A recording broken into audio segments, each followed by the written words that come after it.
কক্সবাজারের টেকনাফ ও উখিয়া আইনশৃঙ্খলা পরিস্থিতি নিয়ন্ত্রণে 2টি স্থায়ী সেনা ক্যাম্প বসানোর ঘোষণা দিয়েছেন স্বরাষ্ট্রমন্ত্রী।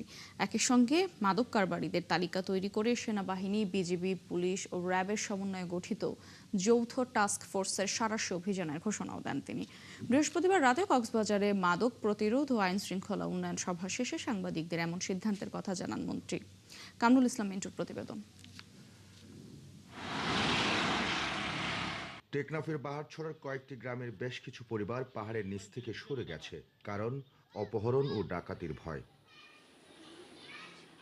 হোয়াইকং, খারাঙ্কালী, মিনাবাজার, রঙ্গিখালী, আলীখালী, জাদিমোড়া সহ টেকনাফ ও উখিয়ায় অপহরণ বেড়েছে অনেক গুণ।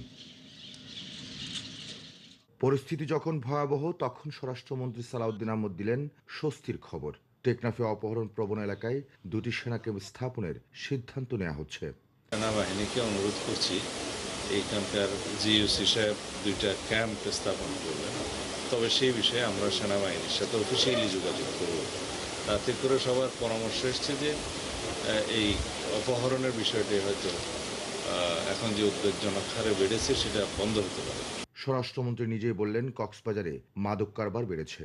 সেনাবাহিনী, পুলিশ, র্যাব, বিজিবি, কোস্টগার্ড, মাদক দ্রব্য নিয়ন্ত্রণ অধিদপ্তর সহ অন্যান্য আইনশৃঙ্খলা বাহিনী নিয়ে গঠিত টাস্ক ফোর্স মাদক কারবারিদের তালিকা তৈরি করছে। নির্মোহভাবে শীর্ষ মাদক কারবারিদের তালিকা গঠন করব, প্রস্তুত করব। মাদক চোরা কারবারি, মাদক ব্যবসায়ী যারা মূলভূতা, তাদের একটা নির্মোহ তালিকা, সেই টাস্ক ফোর্স কমিটি সেটা তার উপর ভিত্তি করে আমরা পরবর্তী কার্যক্রম গ্রহণ করব। বৃহস্পতিবার রাতে কক্সবাজার সার্কিট হাউসের সম্মেলন কক্ষে আয়োজিত মাদক প্রতিরোধ ও আইনশৃঙ্খলা উন্নয়ন সভায় গৃহীত সিদ্ধান্তের বিষয় সাংবাদিকদের কাছে তুলে ধরেন স্বরাষ্ট্রমন্ত্রী সালাউদ্দিন আহমদ।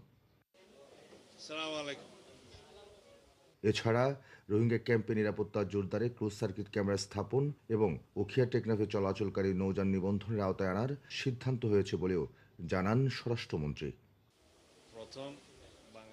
কামরুল ইসলাম মিন্টু, ৭১, কক্সবাজার।